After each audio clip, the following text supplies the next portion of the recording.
vieną dieną moteris savo darbovietėje nešė produktus į šaldytuvą ir netyčia tas šaldytuvas užsitrenkė. Ir ji pradėjo panikuoti, pradėjo jaudintis, kad viskas, tai bus jos paskutinė gyvenimo diena. Bet prieš pat jai mirštant, šaldytuvą atidarė sargas ir ją išgelbėjo. Jinai paklausė tą sargų, kaip tu žinojai ateiti manęs ieškoti.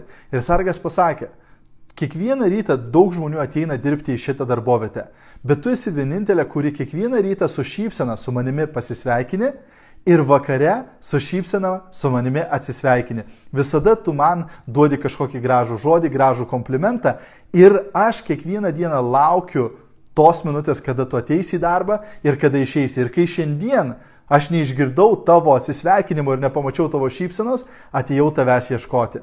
Labai svarbu, kaip elgiesi su kitais žmonėmis.